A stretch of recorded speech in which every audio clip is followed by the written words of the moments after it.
इम्तिहान शौक में साबित कदम होता नहीं, इश्क जब तक वाकिफ़े आदाब गम होता नहीं। उनकी खातिर से कभी हम मुस्कुरा उठे तो क्या, मुस्कुरा लेने से दिल का दर्द कम होता नहीं। जो सितम हम पर है उसकी नौइयत कुछ और है, जो सितम हम पर है उसकी नौइयत कुछ और है, वरना किस पर आज दुनिया में सितम होता नहीं। तुम जहां हो बज़्म भी है शम्म भी परवान भी, हम जहां होते हैं ये सामा फहम होता नहीं। रात भर होती है क्या क्या अंजुमन आराइयां, शम्म का कोई शरीके सुबह गम होता नहीं। मांगता है हमसे साक़ी कदर कदरे का हिसाब, गैर से कोई हिसाबे बेशुकम होता नहीं।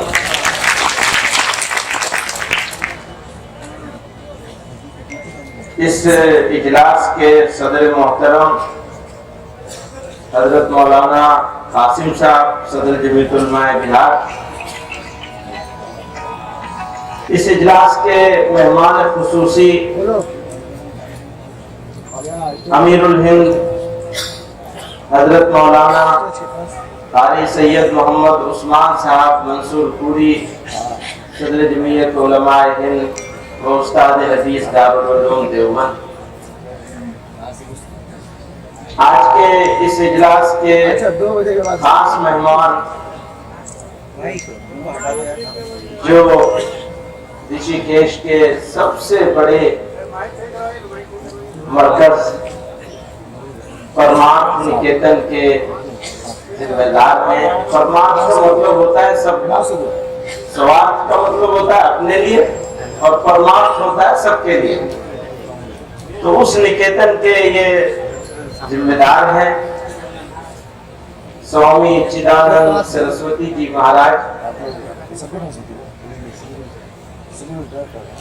इसी तरह से हजरत मौलाना असरारुल हक कासमी साहब दामद बरकातुहुम, वो है तो आपके एमपी, लेकिन उससे ज्यादा वो जमियती हैं, पुराने जमियती।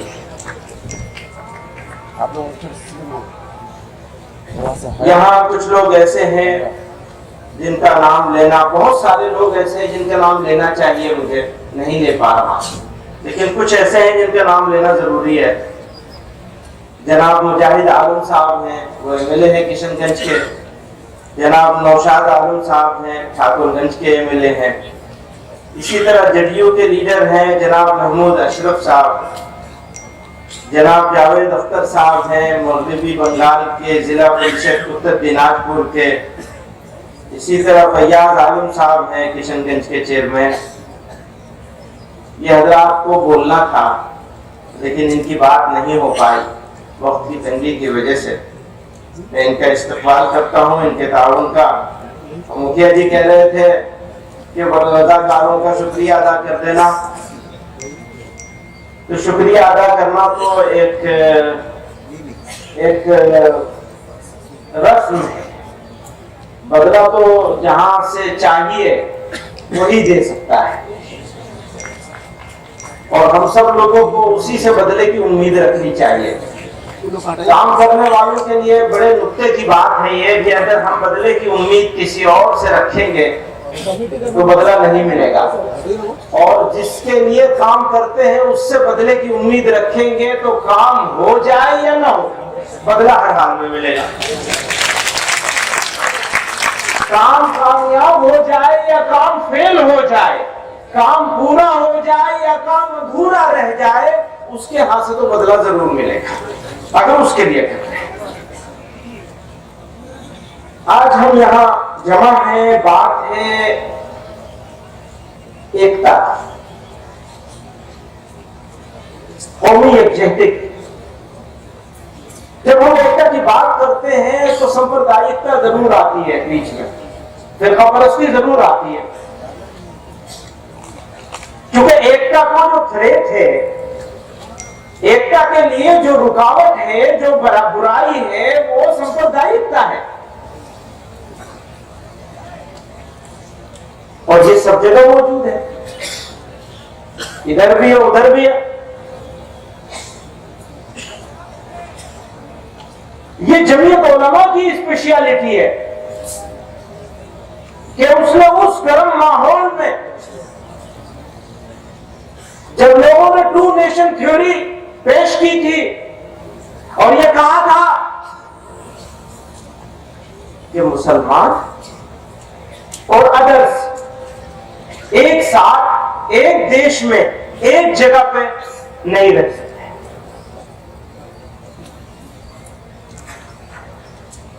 तो अकेली ऑर्गेनाइजेशन थी, अकेली संस्था थी। वैसे ही 100 साल की नहीं हो गई है, ये अकेली ऑर्गेनाइजेशन थी, तंजीम थी, जिसने खड़े होकर के ये कहा था कि हमको तुम्हारा ये आइडिया, तुम्हारा ये फलसफा, तुम्हारी ये फिलॉसफी किसी कीमत पर मंजूर नहीं है। और ये फैसला किया था उस दावे, उस खूबसूरत दावे के मुकाबले में ये फैसला किया था कि इसी मुल्क में, इसी देश में रहेंगे। इंडिया को चूज किया था। इसीलिए जिन शायर साहब का मैं शेर पढ़ रहा था, उन्होंने कहा इसी गली की है खाक से। मुझे भी शायरी लग गई है। मौलाना नाजिम साहब जो है वो हर नाम पे जितना वक्त सारे लोगों ने लिया, इतना अकेले इन्होंने ले लिया। अब सारे लोगों को मिलकर इनका शुक्रिया अदा करना चाहिए मौलाना नाजिम साहब का। इसी गली की है खाक से, ये इसी बिहार की सरजमीन से वो शख्सियत उभरी थी जिनको लोग कलीम आजिज के नाम से जानते हैं। अभी से ऐसा हुआ, पटने पिछले दिनों आना हुआ मेरा, तो एक हिंदी का अखबार है हिंदुस्तान, उसने एक बड़ा सा बोर्ड लगा रखा था, उस पर लिखा एक बिहारी सब पर भारी। अब यहां तो लाखों बिहारी है, इस वक्त इस मजमे में मौजूद है। तो जब ये बिहारी लोग फैसला करेंगे तो फिरका परस्त इस मुल्क में रहेंगे या उन्हें डाल दिया जाएगा समझ में? मान जाओ या तो मान जाओगे, बांटने वाले लोग या तो मान जाए, सुधर जाए, नहीं तो उनका इलाज कर दिया जाए। मेरे भाई, मैं सुना रहा था कलीम आजिज साहब को, वो भी इसी बिहार की सरजमीन से, तो उन्होंने कहा इसी गली की है खाक से, यही खाक अपनी मिलाएंगे। खाक कहते हैं मट्टी को। इसी गली की है खाक से, यही खाक अपनी मिलाएंगे। न बुलाए आपके आए हैं, न निकाले आपके जाए। मैं कहा वो तो बदगुमान है बेसबब, वो तो बदगुमान है बेसबब, हम उन्हीं पे अपना लुटा के सब, जब उन्हें ना अपना बना सके तो अब और किसको बनाएंगे?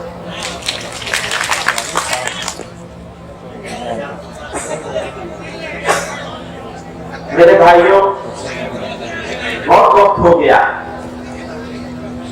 और अभी स्वामी चिदानंद जी को भी आपको सुनना है और हजरत सदर मोहतरम दामद बरकातहुम हजरत मौलाना काली सैयद मोहम्मद उस्मान साहब बयान होगा, दुआ होगी, दुआ होगी, सलामती की दुआ होगी, दिलों को जोड़ने की दुआ होगी, अमन की दुआ होगी। ये एरिया जहां हम बैठे हैं ये तो मुस्लिम डोमिनेटेड एरिया है, मुस्लिम मेजोरिटी एरिया है। फिर यहाँ के लोग एकता के नाम पर इकट्ठे हुए, दूर दराज से चल के आए हैं और गर्मी में इस तरह बैठे हुए हैं सुकून के साथ। मैं सीमांचल के मुसलमानों को सलाम करता हूं, और नौजवानों को जिन्होंने दिन रात एक करके इस पैगाम को देने के लिए, इस मैसेज को देने के लिए काम किया। ये एक सोच है, ये एक फिक्र है, और याद रखिए ये सोच तब तक ही जिंदा रहेगी जब तक हमारी शरीयत बाकी रहेगी। ये दोनों एक दूसरे के साथ इंटरकनेक्टेड है, मिले हुए हैं। अगर मुसलमान सच्चा मुसलमान नहीं रहेगा, अगर मुसलमान इस्लाम का वफादार नहीं रहेगा, तो वो किसी का वफादार नहीं रहेगा।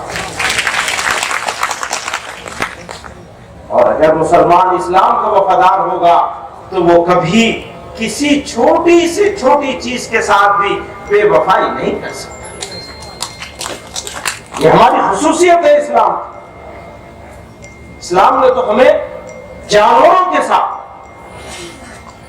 पड़ोसियों के साथ, मैं नीचे से शुरू कर रहा हूं, जानवरों के साथ, पड़ोसियों के साथ, मोहल्ले वालों के साथ, रिश्तेदारों के साथ, अपने वालिदैन के साथ, अपने बच्चों के साथ, सबके साथ एक खास मामला करने का हुक्म दिया।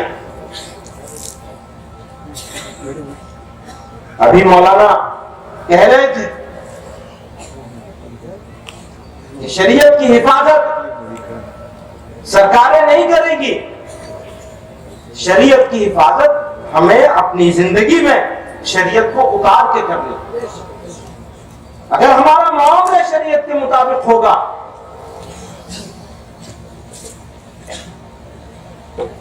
अगर हमारा लेन देन शरीयत के मुताबिक होगा, अगर हमारी तकरीबात, शादी ब्याह शरीयत के मुताबिक होंगे। देखो वो जाहिल को देखो, गुस्से में आता है और एक साथ 3 तलाक दे देता है। तलाक देना ही नापसंदीदा है। तलाक देने की इजाजत है लेकिन बिल्कुल सख्त नापसंद है।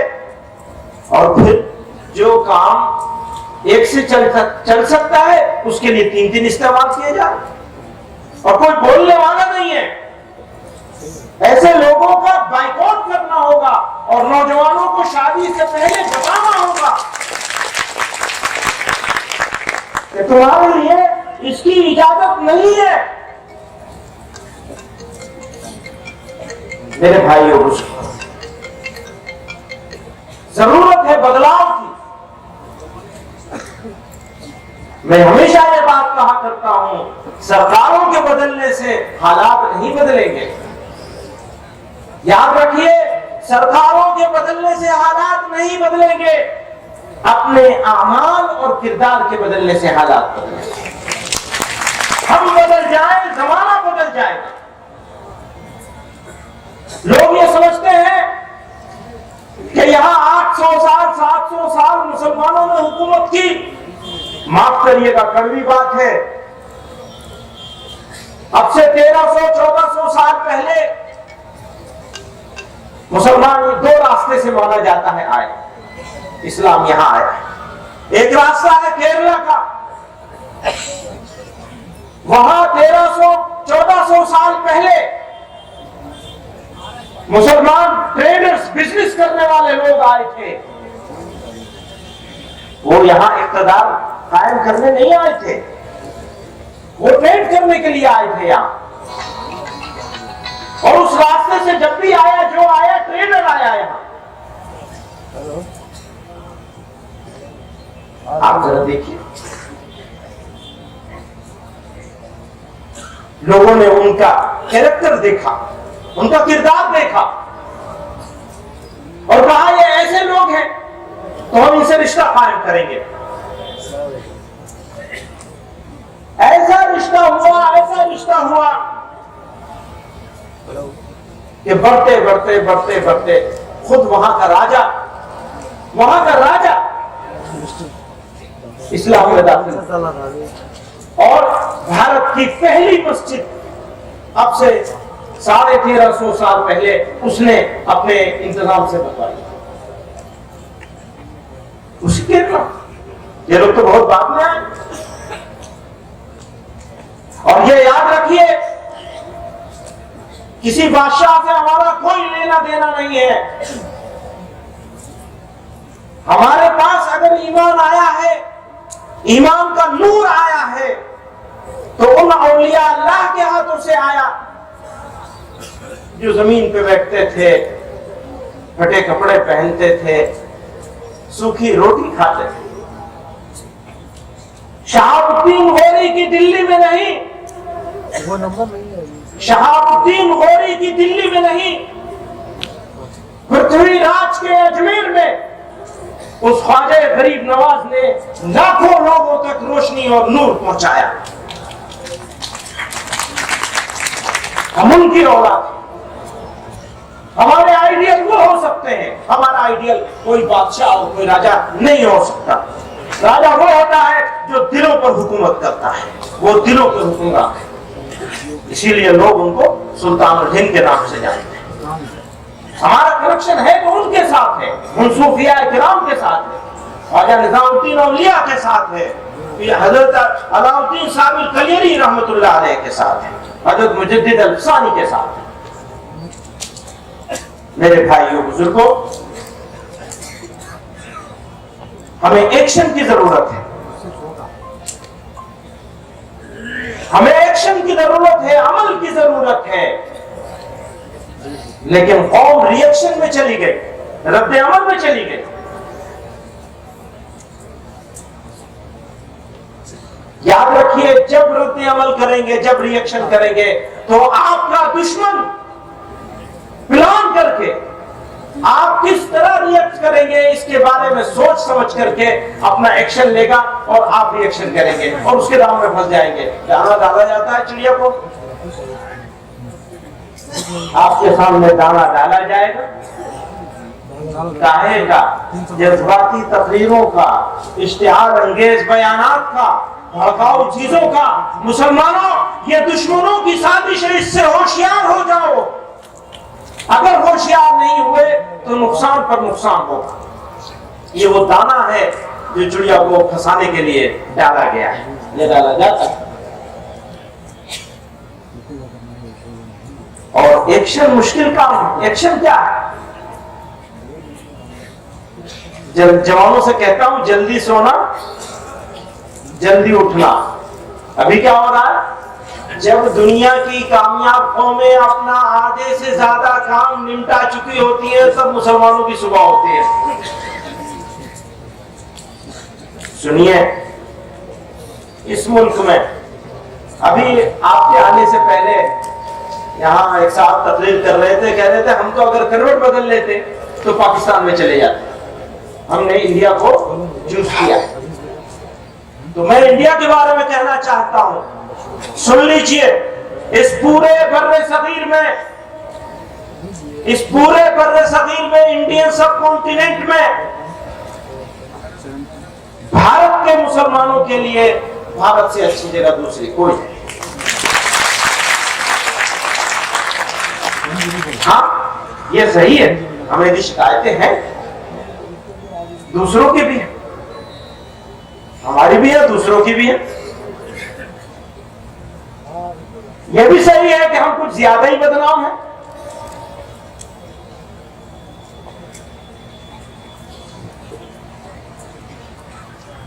यह सही है, लेकिन वो रियलिटी नहीं है, वो परसेप्शन है। रियलिटी कुछ और है,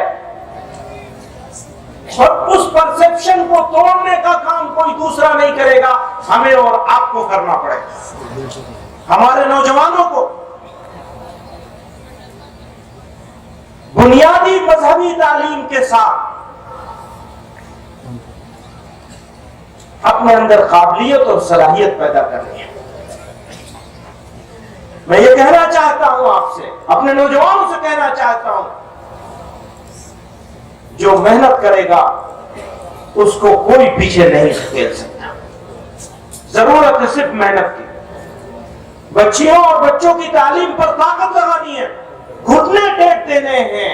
यकीन करिए, हम नफा बख्श कौम बनेंगे, ये दुनिया हमारे पैर धोकर के पिएगी। अगर इसका यकीन न हो तो जो चाहे करो, लेकिन मुझे इस बात का पूरा यकीन है। मैंने देखा है, मैं देखता हूं, रोज देखता हूं कि जिन नौजवानों ने काबिलियत पैदा कर ली, उन्होंने अपना लोहा इस मुल्क में मनवाया है, अच्छे से मनवाया है। पुराने लोगों की बात छोड़ दीजिए, आज के जमाने में आप इलेक्शन करा लीजिए, वो दुनिया से चले गए। एपीजे कलाम साहब, आज इलेक्शन करवा लीजिए और नौजवानों को वोटर बना दीजिए, नौजवान बच्चे बच्चियों को 90% वोट उनके हक में मिले। हालांकि वो मुसलमान। इसीलिए मैं कहता हूं कि इस देश के, इस मुल्क के डीएनए में सेकुलरिज्म है। ये किसी पॉलिटिकल पार्टी के सेकुलर बनाने से मेरा देश सेकुलर नहीं हुआ है। ये देश सेकुलर हुआ है इस वजह से कि यहाँ के बसने वाले लोग बाय नेचर सेकुलर, और इसीलिए यहाँ कम्युनलिज्म की, सांप्रदायिकता की कोई गुंजाइश नहीं। जो बांटेगा वो घाटे में जाएगा ही जाएगा। मेरे भाइयों बुजुर्गों, कौमी फख्र, इम्तियाज, ये हमारी खुसूसियत है, हमारा इम्तियाज है, हमें फख्र है। काहे पर फख्र है? मुसलमान होने पर फख्र है, लेकिन उससे ज्यादा हमें हिंदुस्तानी मुसलमान होने पर फख्र है, भारतीय मुसलमान होने पर फख्र है। मुझसे सवाल कर रहा था, पुरानी बात हो गई, 10-12 साल पुरानी बात हो गई, सवाल कर रहा था तुम भारतीय पहले हो या मुसलमान पहले हो? मैंने कहा मेरी समझ में नहीं आता, मैं कौन सी आंख रखूं स्वामी जी और कौन सी फोड़ दूं। अब मैं फिर उसके बाद मैंने कहा मैं भारतीय मुसलमान। तो मेरे भाइयों बुजुर्गों, मैं स्वामी जी का फिर से इस्तकबाल करना चाहता हूं, यहाँ तशरीफ लाए हैं और मुल्क के हालात, इस जलते जलाने की साजिश के बिहार में, पिछले दिनों बिहार को आग में जलाने की साजिश की गई, कोशिशें की गई। ऐसे माहौल में सीमांचल का मुसलमान यहाँ कौमी एकता के नाम पर इकट्ठा हुआ है, तो साजिश करने वालों के मुंह पर इससे बड़ा तमाचा कोई नहीं होता।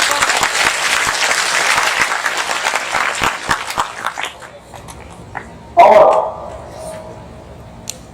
इस देश से मोहब्बत करने वाले, यहां के संविधान का सम्मान करने वाले, इस राष्ट्र की रक्षा करने वाले, ध्यान से सुनिएगा, मैं कुछ हिंदी के अल्फाज बोल रहा हूं, अपने सब दोस्तों से भी कहता हूं कि आसान जबान बोलना शुरू करो, सबको समझ में आनी चाहिए।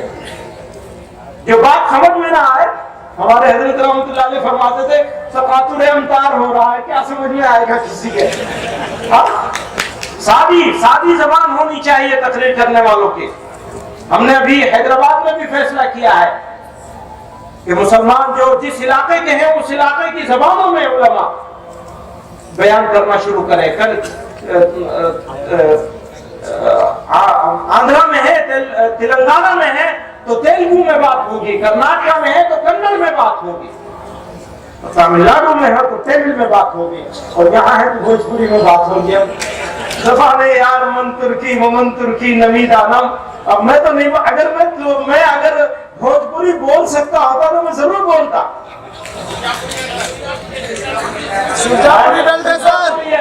यहाँ तो सुरजापुरी है और आगे की चीज है, तो अभी मैं कहां से बोलूंगा? मौलाना असरार साहब को बोलना चाहिए था, उन्होंने बोला नहीं, अब मैं क्या करूं उसका? लेकिन हिंदी बोल देता हूं इस राष्ट्र के सम्मान के लिए, इस राष्ट्र की रक्षा के लिए। मुसलमानों, अगर हमारा खून काम आएगा तो उससे ज्यादा हमारे लिए फख्र की, गर्व की बात कोई दूसरी नहीं हो सकती।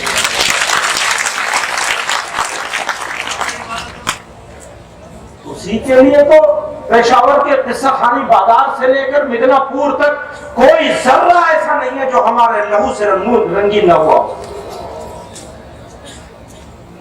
आज हम छोड़ देंगे?